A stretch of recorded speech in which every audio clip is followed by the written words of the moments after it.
Bismillahirrahmanirrahim. Assalamualaikum warahmatullahi wabarakatuh. Alhamdulillah rabbil alamin. Wassalatu wassalamu ala asyrafil mursalin nabiyina Muhammadin wa ala alihi wa sahbihi ajma'in. Amma ba'd. Ayyuhal hadirun rahimakumullahu ta'ala. Alhamdulillah, pada kesempatan malam hari ini Allah Azza wa Jalla kembali memudahkan kita untuk bermajlis ilmu.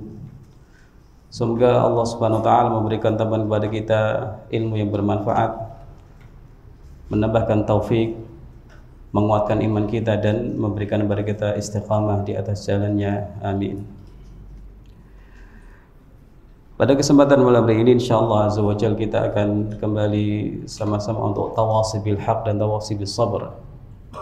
Untuk saling menasihati, saling mengingatkan tentang sesuatu yang sebenarnya sudah kita ketahui bersama insyaallah, tentang hikmah atau tujuan diturunkannya Al-Quranul Karim oleh Allah Azza wa Jalla kepada Nabi Muhammad sallallahu alaihi wasallam. Ikhwani wa akhwati fillah rahimakumullah ta'ala. Syekh Muhammad Al-Amin Asy-Syanqiti rahimahullah dalam tafsir beliau Adwa'ul Bayan menyampaikan bahwa Allah Azza wa Jalla telah mengajarkan hamba-hambanya untuk memuji dan mensyukuri Allah Ta'ala atas nikmat Al-Quranul Karim, yaitu dalam surah Al-Kahfi ayat pertama, Alhamdulillahilladzi anzala ala 'abdil kitaba. Segala puji bagi Allah yang telah menurunkan Al-Quran kepada hambanya, yaitu Nabi Muhammad SAW. Nah, Syekh Muhammad Al-Amin Asy-Syanqiti rahimahullah menyampaikan bahwa turunnya Al-Quranul Karim kepada Nabi kita SAW merupakan an-ni'matul 'uzma, nikmat yang besar, an-ni'matul kubra, nikmat yang agung, nikmatul 'uzma, nikmat yang agung, nikmatul kubra, nikmat yang besar. Jadi kita ini umat yang Allah Ta'ala berikan nikmat-nikmat besar yang banyak sekali. Di antaranya adalah nikmat Al-Quranul Karim. Dalam Al-Quran Allah Azza wa Jalla menyampaikan kepada kita tentang akidah-akidah yang lurus. Dengan Al-Quran Allah Subhanahu wa Ta'ala mengentaskan manusia dari kegelapan menuju cahaya. Allah jelaskan dalam Al-Quran halal haram. Allah jelaskan tentang sebab-sebab seseorang masuk surga atau seseorang terjerumus ke dalam neraka. Dan juga Allah Subhanahu wa Ta'ala sampaikan apa saja yang membahayakan manusia di dunia dan akhirat. Dan dalam Al-Quran kita semua, kata Syekh Muhammad Al-Amin Asy-Syanqiti rahimahullah, kita diseru oleh Allah Azza wa Jalla untuk melakukan hal-hal yang bermanfaat. Bukankah ini indah? Ini istimewa. Sebuah anugerah yang besar dari Allah Azza wa Jalla yang seharusnya kita ingat-ingat terus, kita syukuri betul ya. Al-Quran merupakan nikmat besar dari Allah Azza wa Jalla. Bahkan kita diperintahkan untuk bergembira dengan Al-Quranul Karim. Dalam firman Allah, Qul bifadlillahi wa birahmatihi fabidzalika falyafrahu. Dalam surah Yunus 58 ini, katakanlah wahai Muhammad, hendaknya dengan karunia Allah dan rahmat Allah mereka itu bergembira. Kata Imam Tabari rahimahullah, karunia Allah di sini artinya Islam. Rahmat Allah dalam ayat ini artinya Al-Quranul Karim.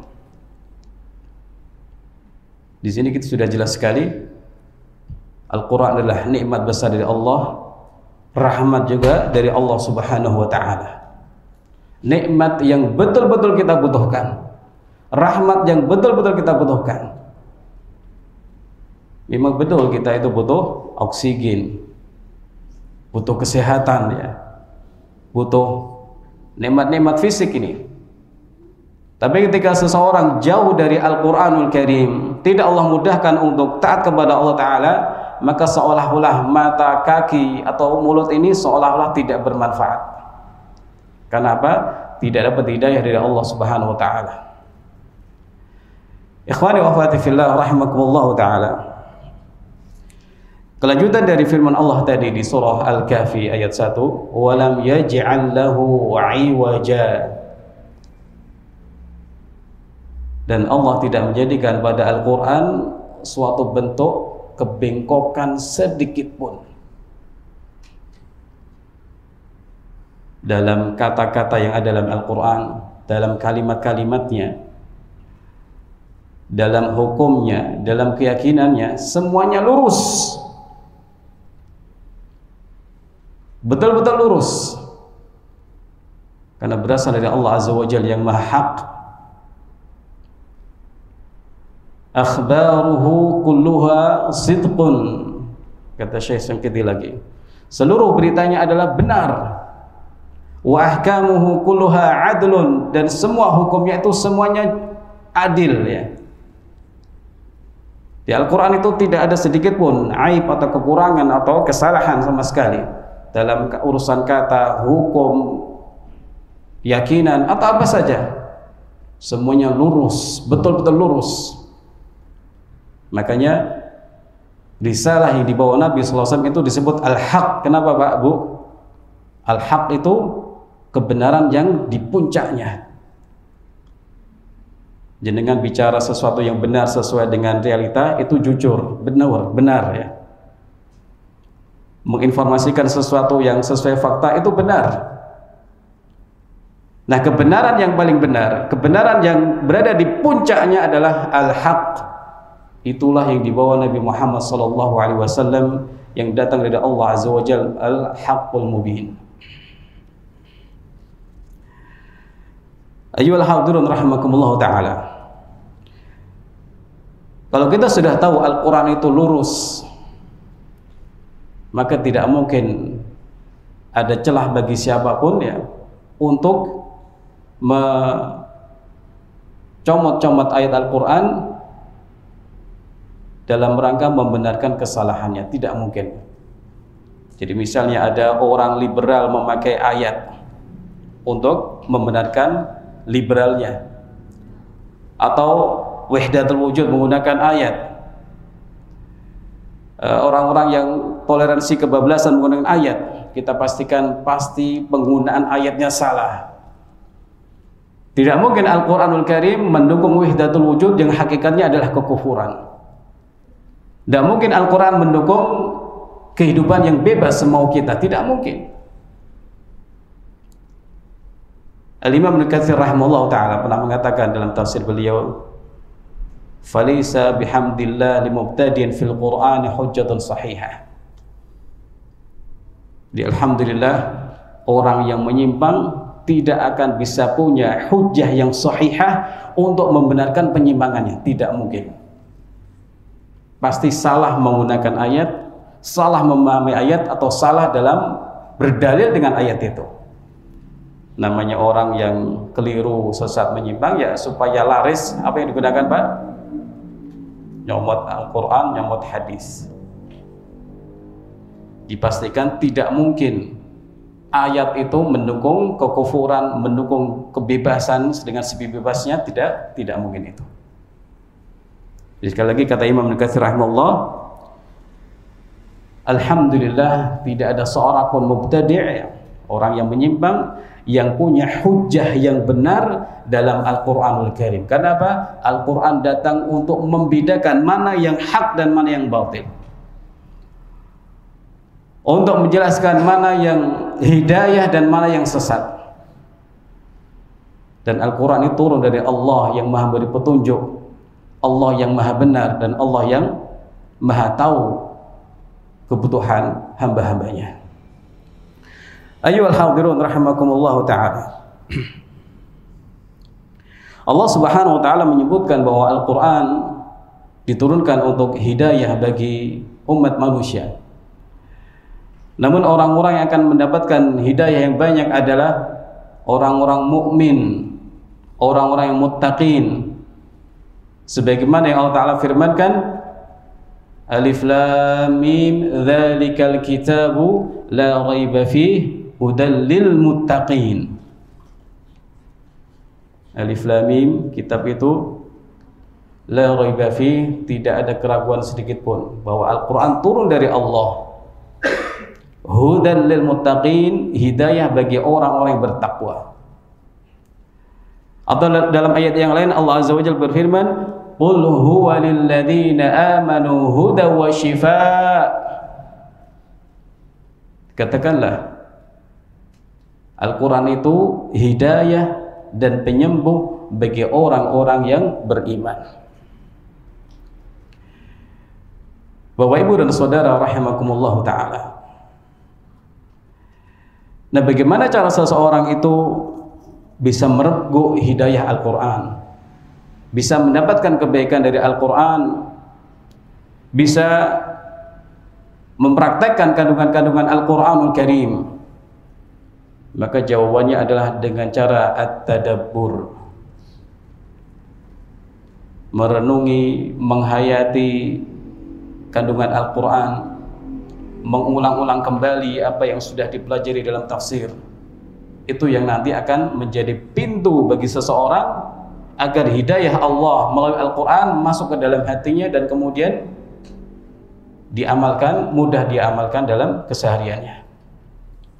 Allah Azza wa Jalla berfirman dalam surah Shad, Kitabun anzalnahu ilaika mubarakun liyadabbaru ayatihi wa liyatadzakkara ulul albab.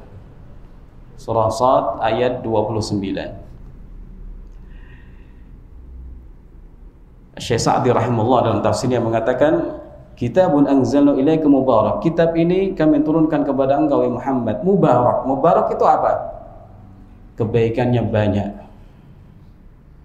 ilmunya melimpah, hukum-hukum yang kita butuhkan untuk kebaikan dunia dan akhirat kita sudah ada semuanya. Di situ ada hidayah yang akan menyelamatkan seseorang dari kesesatan dan menyimpangkan. Liyadabbaru ayatihi. Kemudian Allah Azza wa Jalla berfirman agar mereka mentadabburi ayat-ayatnya.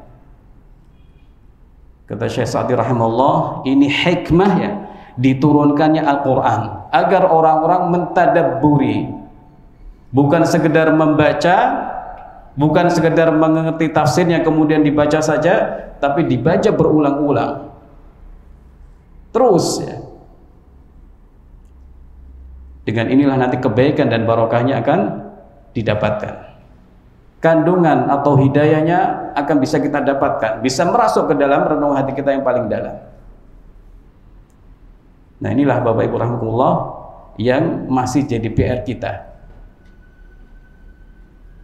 Sebagian dari kita masih hanya merasa cukup, yang penting maca Al-Qur'an.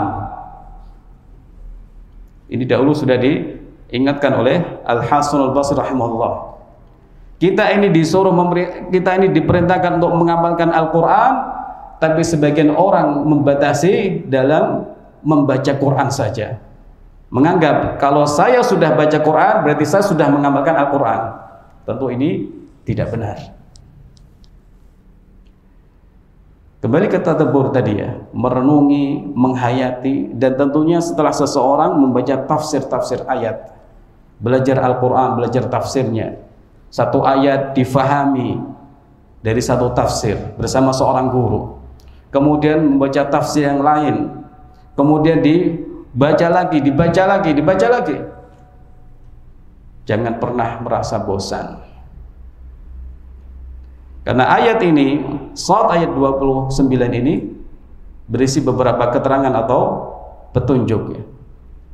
Perintah untuk tadabbur pertama, dan juga menunjukkan bahwa tadabbur itu termasuk amalan yang afdol, dan juga menunjukkan bahwa membaca dengan tadabbur itu lebih baik daripada membaca tanpa sedikit pun faham. Sampai-sampai Imam Ibnu Qayyim rahimahullah mengatakan, membaca satu ayat Pak Bu dengan tadabbur, satu ayat ya, itu lebih baik dari hataman tapi nggak ngerti apa-apa.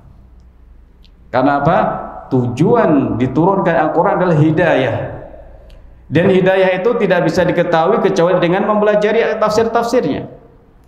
Nah, jalan mendapatkan hidayah adalah tadabbur, membaca satu ayat diulang-ulang di dalam sholat ataupun di luar sholat. Makanya di sini Bapak Ibu rahimakumullah, bagi siapapun yang misalnya ya hafalan Qur'annya sedikit, jangan pernah beralasan, wah nanti saya tidak bisa sholat malamnya panjang Pak. Tidak. Kenapa? Silahkan diulang-ulang yang sedikit itu. Bahkan satu ayat saja bisa diulang-ulang, bisa 1 jam kalau seseorang mau. Al-Imam Nawawi rahimahullah pernah mengatakan ya, hadis-hadis tentang masalah perintah tadabbur ini banyak sekali. Demikian juga ucapan-ucapan salafus saleh banyak sekali tentang masalah ini. Dan disebutkan riwayat sebagian ulama dahulu mereka membaca 1 ayat, mereka tadabburi sampai pagi. Kalau khataman Quran kira-kira butuh berapa jam, Mbak?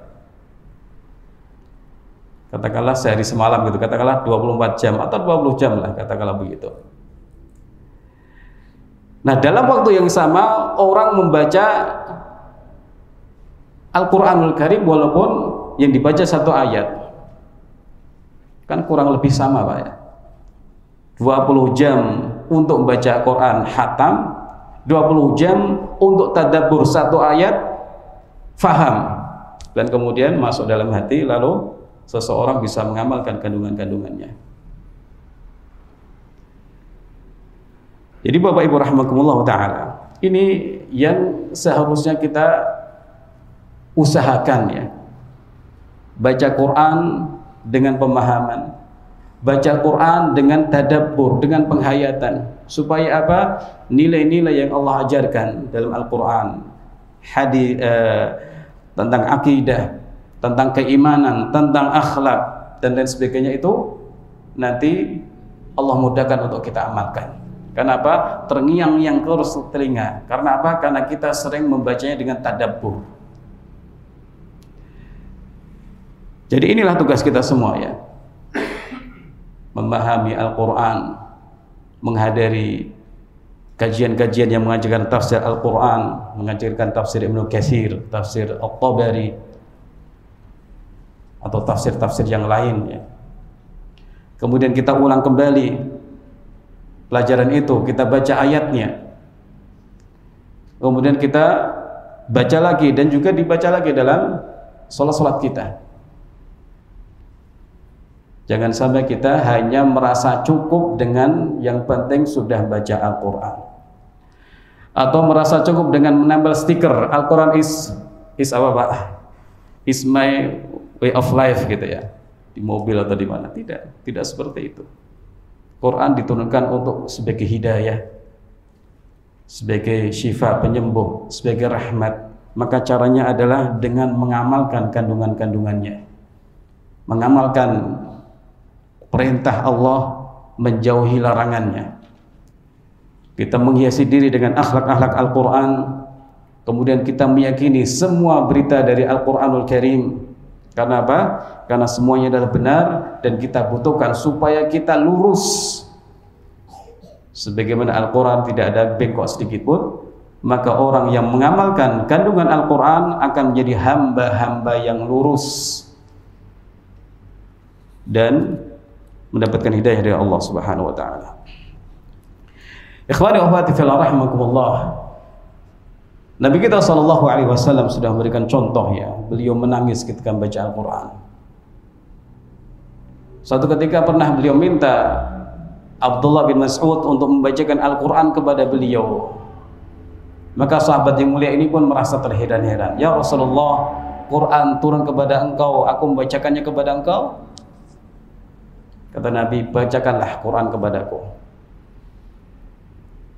Maka sahabat yang mulia ini pun membacakan surat An-Nisa sampai pada ayat fa kaifa idza ji'na min kulli ummatin bisyahid wa ji'na bika 'ala haula'i syahida.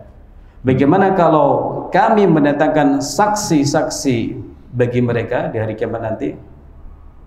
Jadi setiap umat, Rasul-Rasul menjadi saksi bagi umat-umatnya, dan kami datangkan engkau sebagai saksi bagi mereka. Bersaksi itu kan berat, Pak, ya. Kemudian ternyata Nabi SAW ketika mendengar ayat ini dibacakan, beliau menangis. Sebagaimana disampaikan oleh Ibnu Mas'ud radhiyallahu taala anhu, menangis mengingat nasib umatnya atau saking sayangnya kepada umat.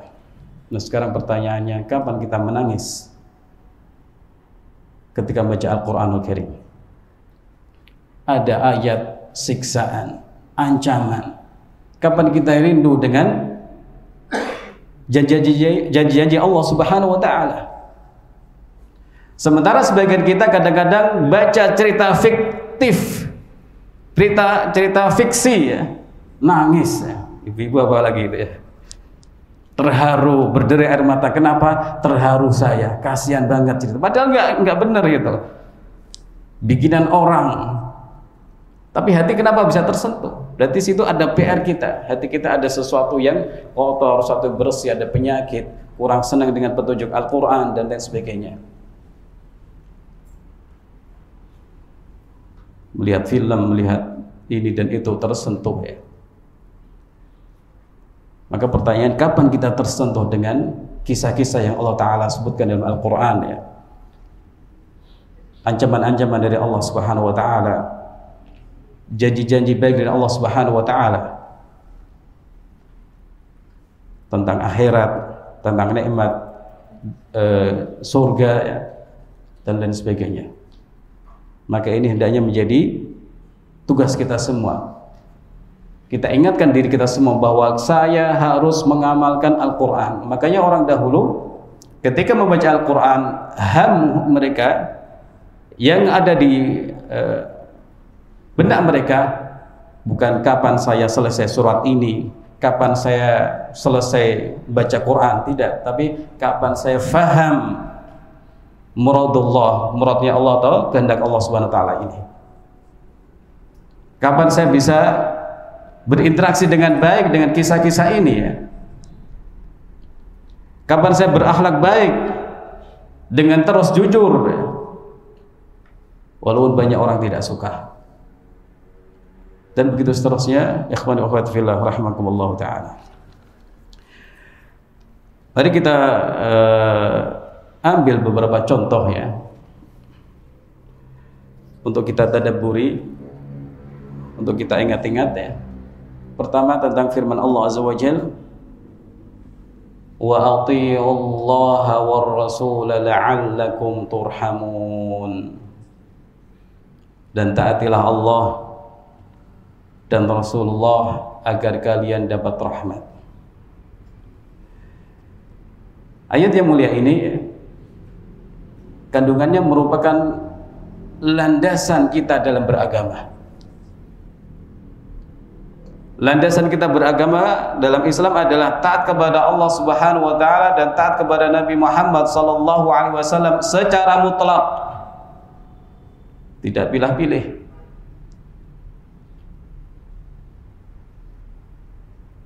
Nah, ketika seseorang mendapati perintah Allah atau larangan Allah atau perintah Nabi sallallahu alaihi wasallam atau larangan Nabi sallallahu alaihi wasallam, maka akal hendaknya dijauhkan. Jangan dipakai dulu. Jangan sampai akal dipakai untuk menentang kehendak Allah. Jangan sampai akal dipakai untuk menentang kehendak Nabi sallallahu alaihi wasallam, padahal Allah yang menciptakan akal ini. Allah menciptakan kita dan akal juga ciptaan Allah. Apa pantas akal dipakai untuk menentang kehendak Allah, zat yang telah menciptakannya? Demikian juga budaya tidak boleh diutamakan daripada petunjuk Allah dan Rasulnya sallallahu alaihi wasallam. Memang berat, tapi inilah Bapak Ibu rahimahullah tugas kita, kewajiban kita, taat kepada Allah dan Rasulnya. Sami'na wa ata'na, kami dengar dan kami taati. Bukan seperti orang Yahudi, sami'na wa asayna, kami dengar dan kami langgar. Atau jangan sampai kami dengar dan kami pikir-pikir dulu. Tidak. Karena taat kepada Allah Rasulnya wajib, dan taat kepada Allah Rasulnya itu pasti mendatangkan kemaslahatan dunia dan akhirat, walaupun berat. Tapi itulah ujian.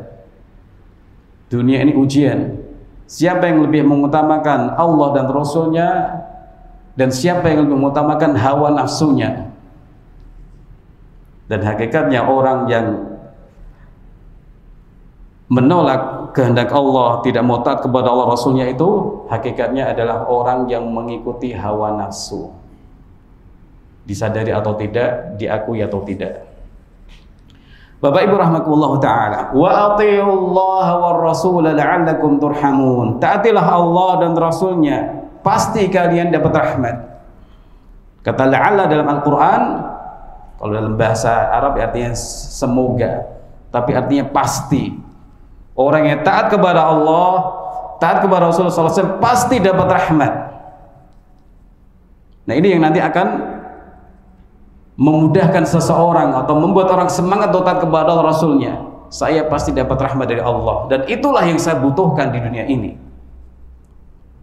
Perintah untuk berhijab, sami'na wa ata'na, perintah untuk salat 5 waktu, perintah untuk macam-macam. Ini dalam rangka untuk kebaikan kita semua. Allah sudah menyampaikan dalam Al-Quran, kutiba alaikumul qital wa huwa kurhul lakum. Allah Ta'ala wajibkan atas kalian berperang, berjihad fisabilillah. Berat apa tidak, Pak? Berat. Allah menyatakan fa huwa kurhul lakum. Itu tidak kalian sukai ya. Harus meninggalkan keluarga, nanti juga bisa kehilangan nyawa dan lain sebagainya. Tapi perintah Allah pasti baik. Maka Allah menyebutkan wa asa an takrahu syai'an wa huwa khairul lakum. Mungkin saja engkau tidak menyukai sesuatu, tapi itu baik bagi kalian. Wa asa an tuhibbu syai'an wa huwa syarrul lakum. Dan mungkin saja kamu mencintai sesuatu, tapi itu buruk bagi kalian.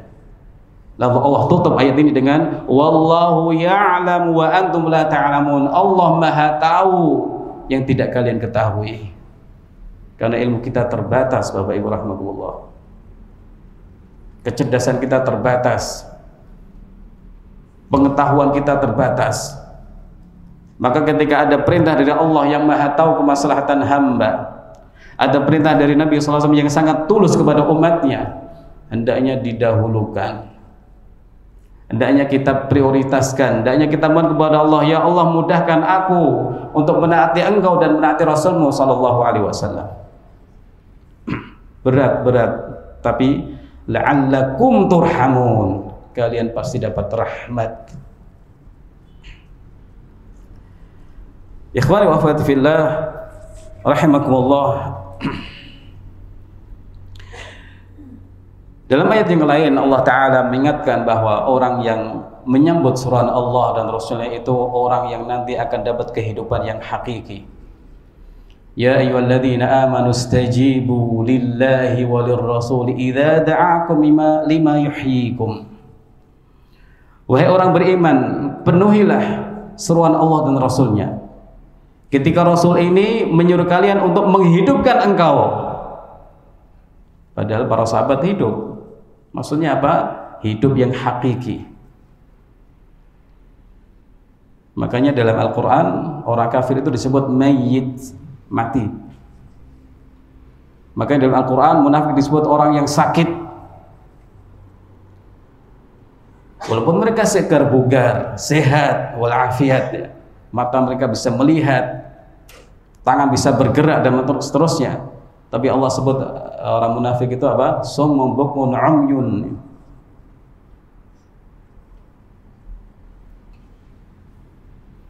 Disebut sebagai orang yang sakit, orang yang cacat, orang yang tidak bisa ngomong, orang yang bisu, orang yang tuli, dan orang yang buta. Padahal mereka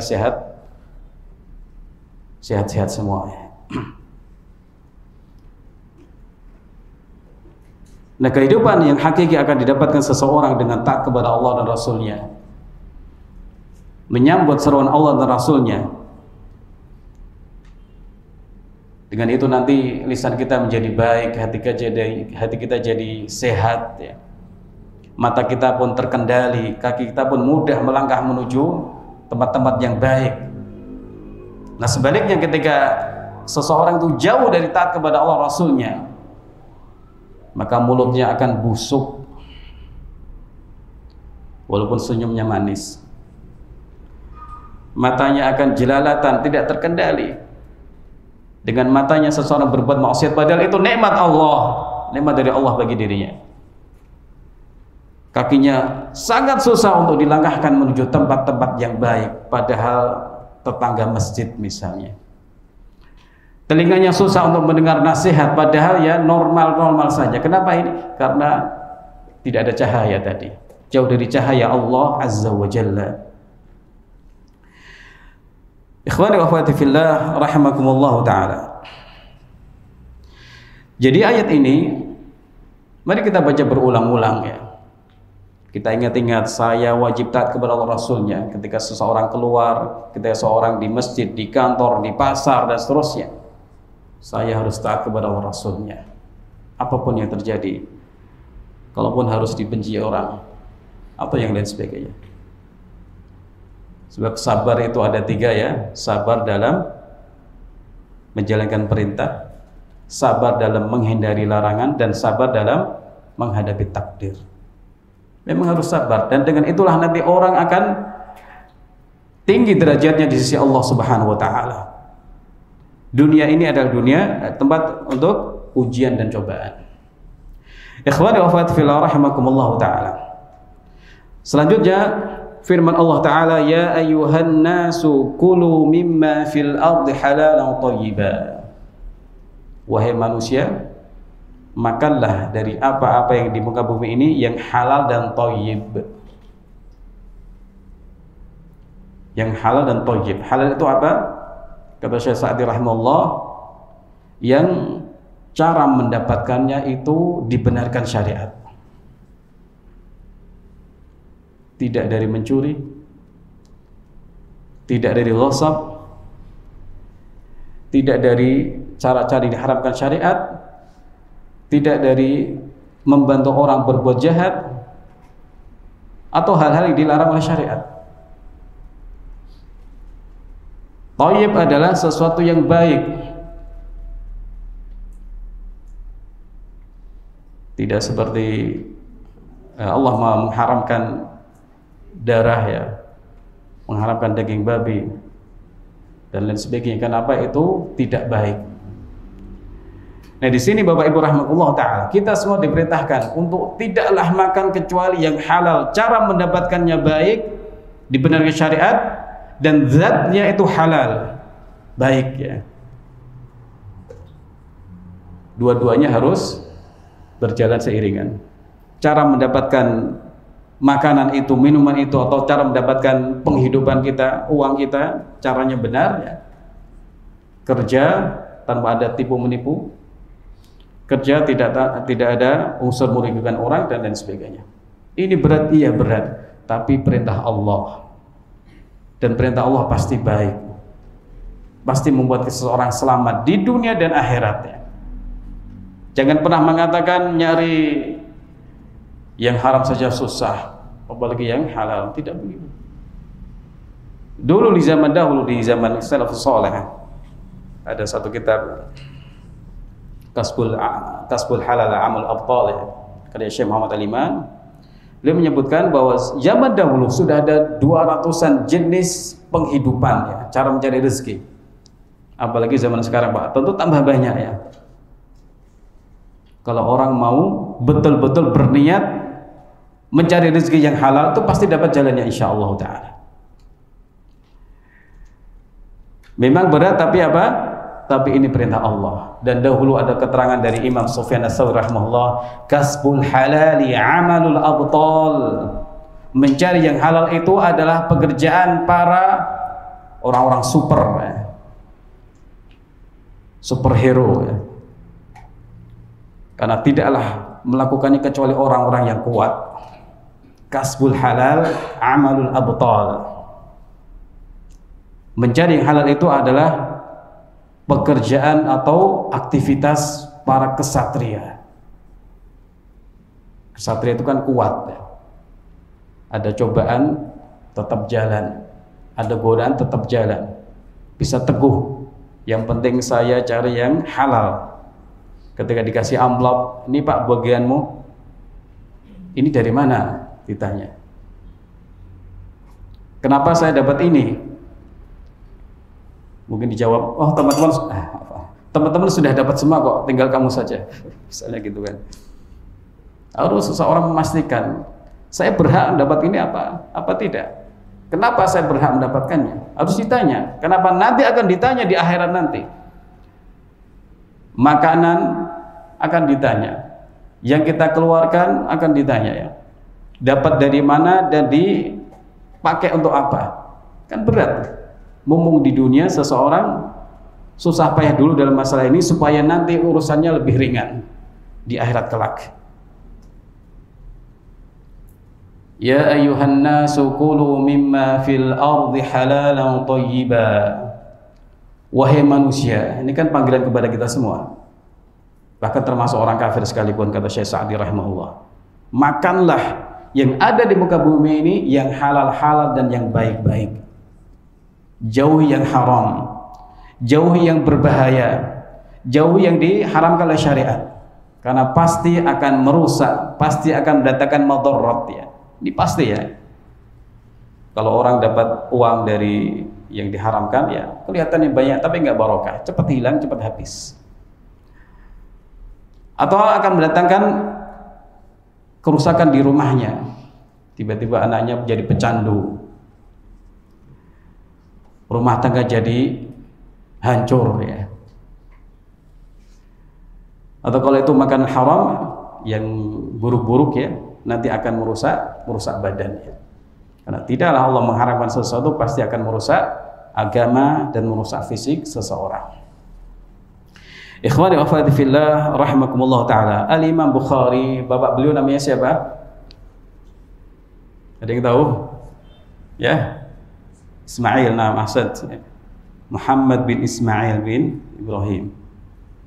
Bapak beliau punya nama Ismail ya. Pernah mengatakan la a'lamu min mali dirhaman min haram wa la a'lamu min mali dirhaman min syubhah. Saya itu yakin di harta saya enggak ada yang haram, enggak ada yang syubhat. Ini tentu berat. Bisa memastikan beliau, yang saya miliki semuanya halal. Yang saya miliki itu pasti halal, enggak ada yang haram, tidak ada yang syubhat. Tidak ada yang syubhat apalagi yang haram. Enggak ada yang remang-remang. Bisa memastikan saya dapat ini dari cara yang dihalalkan. Saya dapat ini dari cara yang dibenarkan syariat. Maka pantaslah kemudian putra beliau menjadi sosok yang luar biasa. Imam Bukhari rahimahullah amirul mukminin fil hadis. Ikhwani wa akhwati fillah rahimakumullah. Ini sekedar contoh ya. Kita perlu membaca berulang-ulang ayat yang sudah kita tahu tafsirnya. Kita baca berulang-ulang di dalam sholat atau di luar sholat. Sementara petunjuk Al-Quran banyak sekali ya. Dalam rangka membina rumah tangga, Allah menyebutkan wa'ashiruhunna bil ma'ruf, bergaulilah istri-istri dengan cara yang baik atau patut. Dalam mentarbiyah anak, mendidik anak, Allah Azza wa Jalla sudah menyampaikan kisah tentang Luqman Al-Hakim yang Allah sebut memiliki hikmah ya. Ahli hikmah ya ini Luqman ini. Allah berikan hikmah, kemudian mengajari anaknya untuk bertauhid, untuk berbakti pada orang tua, untuk beriman kepada hari akhir dan seterusnya. Kalau orang sebagian misalnya suka kata-kata bijak ya, dibeli di toko mana gitu ya, ada kata bijak baru, ada buku baru, kata-kata bijak. Kita katakan, Pak Bu, Al-Quran semuanya bijak.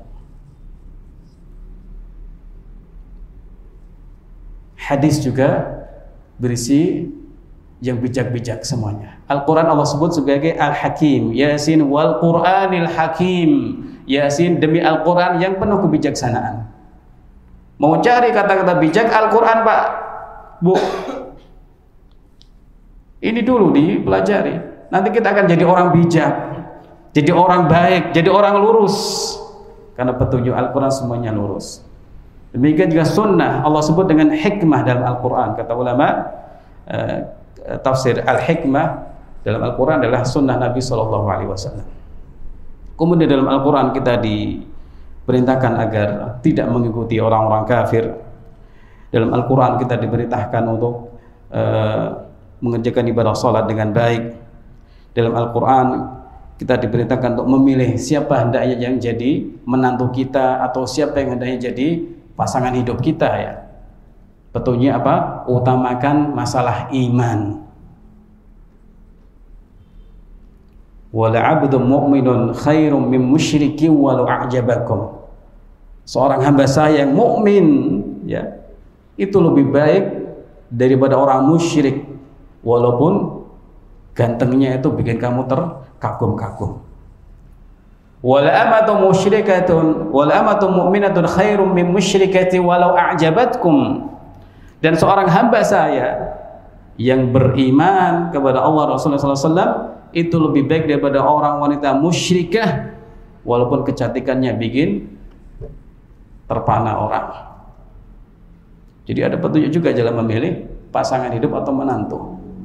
Di mana itu? Dalam Al-Quran. Ini harus kita pelajari satu ayat. Jadikan kehidupan kita untuk mempelajari Al-Quran, mempelajari sunnah Nabi SAW.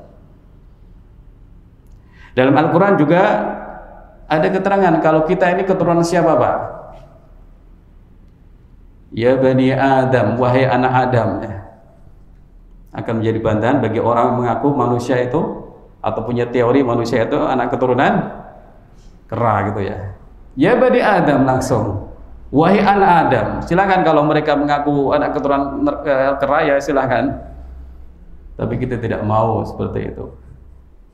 Manusia itu makhluk yang terbaik. Allah ciptakan dalam keadaan terbaik fi ahsani taqwim. Kok disebut-sebut kita ini hasil evolusi dari bangsa kera? Kok bisa? Inilah otak kalau atau akal kalau kufur kepada Allah Azza wa Jalla. Kufur kepada Allah Subhanahu wa ta'ala. Sudah waktu Isya ini? Baik. Belum? Sudah apa belum? 2 menit lagi ya. Baik, Bapak Ibu rahimakumullah ta'ala, mungkin nanti ada pertanyaan ya. Kita akhiri ya. Jadi ini adalah sekedar tawasi ya, sekedar saling mengingatkan. Kita saling mengingatkan untuk masalah ini bahwa Al-Quran diturunkan untuk difahami, diamalkan dan dipraktekkan. Allah Ta'ala turunkan sebagai hidayah, Allah turunkan merupakan rahmat bagi Allah, dari Allah bagi kita semua. Maka hendaknya kita berusaha untuk terus ya mempelajari Al-Quranul Karim, kemudian berinteraksi dengan Al-Quran dengan sebaik-baiknya, supaya hati kita ini baik, hati kita ini lunak, yang mudah tersentuh dengan petunjuk Al-Quran. Dan mari kita agungkan Al-Quranul Karim dengan sebaik-baiknya ya. Orang yang mencela Al-Quran ya, dia akan membinasakan diri sendiri. Orang yang merusak Al-Quran, orang yang melecehkan Al-Quran, maka dia hakikatnya sedang membinasakan dan mencelakakan diri sendiri. Tidaklah perbuatan buruk mereka terhadap Al-Quran kecuali akan menghancurkan diri mereka sendiri, kecuali Allah kemudian memberikan rahmat lalu masuk Islam atau dapat hidayah. Tapi hakikatnya ya, keburukan itu akan menjadi keburukan bagi orang ya, orang yang melakukannya. Dan sesuatu yang akan membuat orang di luar Islam marah adalah komitmen kaum muslimin dengan Al-Quranul Karim.